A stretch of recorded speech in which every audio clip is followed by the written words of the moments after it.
ये जो मैं डिक्टेशन डिक्टेट कर रहा हूँ ये आपको मिल जाएगा same SSC C&D grade test 91 @100 की स्पीड से, और दूसरा जो मैं बोलूँगा उसको 80 की स्पीड से मिलेगा आपको। इसके बाद मैं अपलोड करूँगा आपको, अगर आप टाइप करना चाहते हो उस पर सॉफ्टवेयर पे। Start it.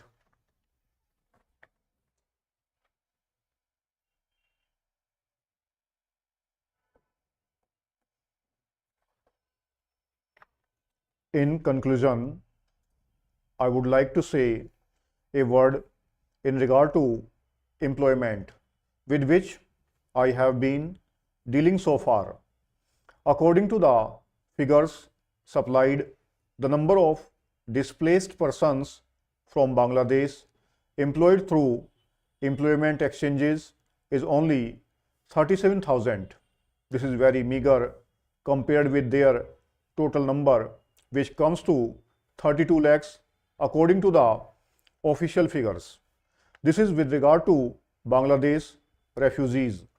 The number of displaced persons from Pakistan employed through employment exchanges is not very increasing, but still it is 75,000.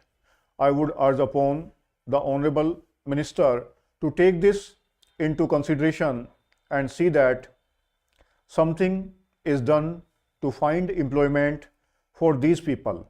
Of course, there is some expenditure incurred on general education and vocational training, but when we look at the number of persons who have been given vocational training, we find that the number already trained and under training is only 17,000. This figure also seems to be very small considering the magnitude of the problem before us. Some programs of general improvement have been undertaken by the government of West Bengal by way of setting up new industries, etc. These programs should be looked into and put into operation, which is with a view to giving more employment to these displaced persons. Within the limited time at my disposal, I shall limit my remarks to refugees from Bangladesh. The first thing which strikes one as one looks at the various brochures and publications that have been given to us is the amount of contradiction one has to battle against. The first contradiction is in regard to the number of persons government think they have rehabilitated in West Bengal. Granting that it is difficult to make a final assessment of the number of refugees who have come from Bangladesh, it is still true to say that at least there should be some sort of parity between what the Union Ministry says and what the West Bengal Rehabilitation Ministry says. Only a few days ago, the West Bengal Minister of Rehabilitation said that there are 22 lakhs of refugees who have to be rehabilitated, but the central government's figures are 31 lakhs. Unless the government know the number of people they have to budget for, it is rather bewildering to know how they mean to plan in bringing about their rehabilitation. As a matter of fact, many other sources believe that the figure is far higher, but in any case, there should be some parity and some idea as to the extent of the rehabilitation problem which still remains before the people of West Bengal. The other contradiction is this. On the one hand, Srimati Renuka Ray says that in the near future they will be making a successful completion of the work of economic rehabilitation of refugees in that state. But only last year, Sri A.P. Jain said that as yet the problem of the displaced persons from Bangladesh was a matter which was giving some concern. I really do not understand why, in spite of Sri A.P. Jain recognizing that the problem is still quite serious, Srimati Renuka Ray should have made such a statement. Yet, when we hear the Honorable Finance Minister, we find that there has been a big shortfall in rehabilitation budget. I think that if the fact-finding committee's report had been published, the assessment that we have rehabilitated about 50% of the people of Bangladesh who came over as displaced persons would have become quite clear in regard to its incorrectness. As a matter of fact, when we went round the campus and colonies in West Bengal, we found that as yet not more than 15% of the people have been rehabilitated in the sense that they are able to eke out their subsistence on the poorest levels. It is not more than 15%, and I think the figures of the fact-finding committee are still lower. I think this is something that we have to take very seriously and put our minds to, and apply all the resources that we have to find out how we will be able to tackle this problem of rehabilitation. Now, coming to the question of relief, I feel that until we are able to give really proper rehabilitation, we cannot withdraw relief. It is no use arguing whether relief leads to lethargy and moral slackness unless our rehabilitation policies are fruitful. Have we any right to starve the people to death? As a matter of fact, Sri A.P. Jain may know that in West Bengal, the incidence of tuberculosis amongst the refugee population is very high. Only a small percentage of them is catered for by the medical relief given by the Directorate of Rehabilitation.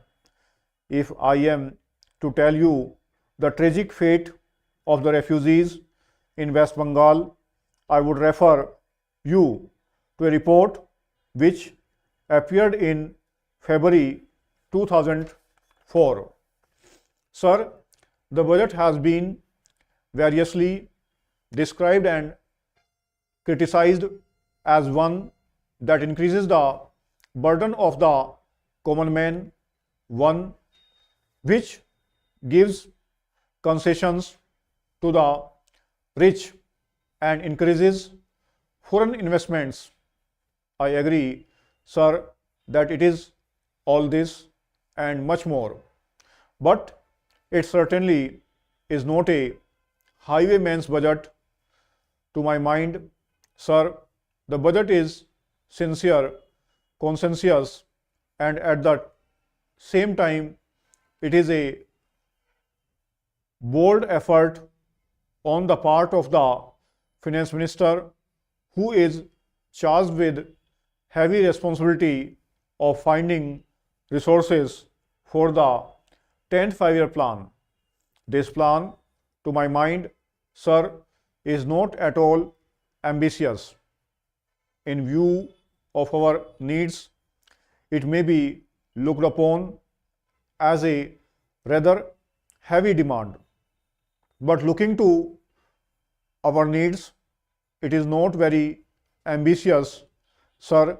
The fact that even the considerations of the coming general elections could not deflect the finance minister from the course which seemed to him necessary and proper, should earn him the appreciation of every right thinking man. The common man's interest, as I said, is nearer to our hearts than perhaps some others can claim, or at least it is equally nearer to us. And yet there come times in a nation's history when it becomes necessary for the people to postpone the fruits of their labor and enterprise to secure the future. 1000 plus word है और ये 100 के आसपास dictate किया गया आपको. ये आपको सेट नंबर 91 के नाम से मिल जाएगा, जो मैं इसके बाद अपलोड करूंगा. अभी 80 पे लिखेंगे कंटेंट.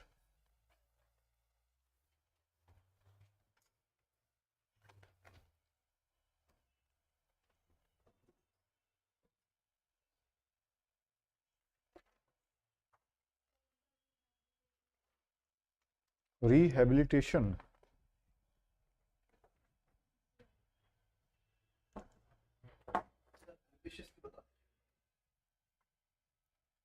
Ambitious.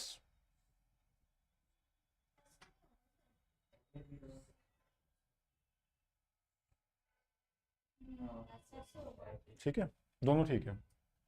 और इसके अलावा आप यूज करते हो क्या?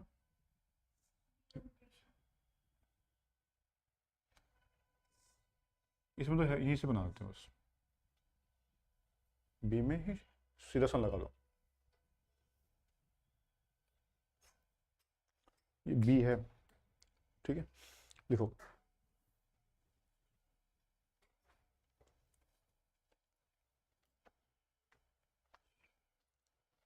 started.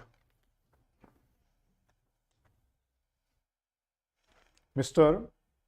Deputy Chairman, I am entirely in sympathy with the purpose underlying the resolution moved by my honorable friend.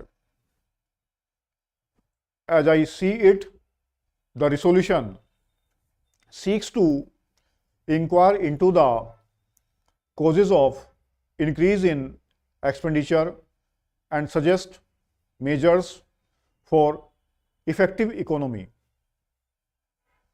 Sir, I do not think that there can be two opinions on the need for such a probe into the causes for the increase in civil expenditure that we are noticing. Whether the expenditure is justified or not is another matter, but somehow the country and the House have the wrong impression that civil expenditure has been increasing at a phenomenal rate after the launching of the 5-year plans. So, sir, to set at rest such notions that these increases are unjustified, at least the government ought to agree to look into the causes for the increase in expenditure. I agree that a commission may not be the most suitable machinery for having such a probe. A commission consisting of members of parliament, but it is whole position. I would go to the extent of saying that government may think how best to inquire into and what machinery would be most suitable for inquiring into the rise in civil expenditure in recent years. Sir, I do not want to weary the House with facts and figures, but let me point out at the outset that the problem has to be viewed objectively. One honorable member said that having regard to the high ideals set up by the father of the nation, the expenditure that is being incurred by the government in the name of 5-year plans is extremely high, and that we should be guided by the standards set up by Gandhiji. There was the other extreme point of view where one member urged that because we are engaged in national reconstruction, the whole administrative machinery is geared to the implementation of the plans, so that there can be no distinction between plan expenditure and non-plan expenditure, and so everything is justified. This was the opposite view. We should steer clear of these two extreme views and see how far the rise in expenditure is justified by the tempo of developmental activity, how far it is a waste, and how far it could be eliminated.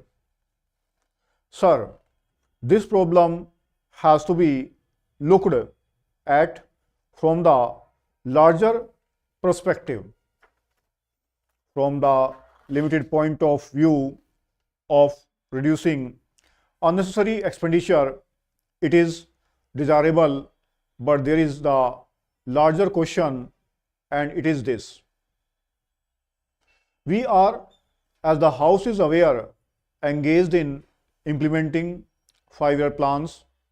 During the 10th plan, there has been a very large increase in civil expenditure, as pointed out by the 92nd report of the Estimates Committee. Sir, as I said, this question has larger implications than the immediate needs of effecting economy in civil expenditure. To me, it appears that this question is intimately tied up with the question of administrative reforms. We have seen that administrative reforms are on the anvil, but the nature and extent of these reforms are not yet clear, and the House has had no opportunity to discuss them.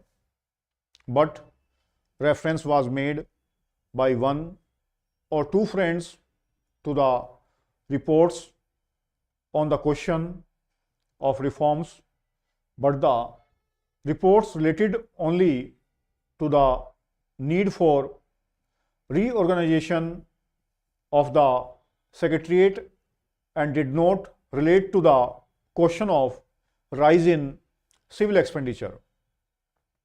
Sir, as can be seen from this report, the expenditure has been rising steadily, and when the expenditure has gone up by nearly 60%. During the first 4 years of the 10th plan period, I shudder to think what would be the rise in civil expenditure at this rate during the 11th plan period, when the outlay is going to be double that of the 10th plan. Sir, we have to remember that we are in an era of planning, and the outlay on our 5-year plans is going to increase from plan to plan.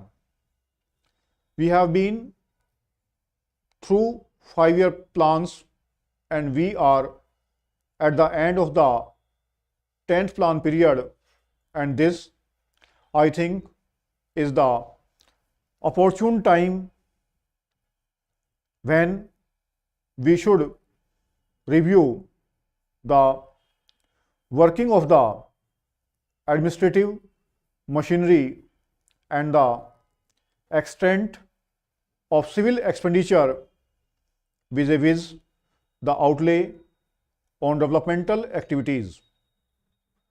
Unless we have a probe into the state of affairs at this juncture, a time will come when the departments and the governmental machinery will have multiplied themselves to such an extent that it will be difficult to control expenditure and to find out where the defect lies. It will be difficult to reorganize the administrative machinery. So it seems to me that the question of administrative reforms is intimately tied up with the question of reduction of civil expenditure if the strength and the functions are very efficiently defined at various levels. Then it will be easy to control expenditure. Administrative personnel are to be increased in proportion only to the outlay for the plan. ये 80 की साथ में 80 की speed के साथ बोला गया है, 840 वर्ड के आसपास है। ये आपको सेट नंबर 91 के नाम से @80 के नाम से मिल जाएगा, टाइप करेंगे। अगर सीन कंटेंट लिखना है तो आप बता देंगे कौन सा लिखना है, वो नीचे लगवा दिया जाएगा।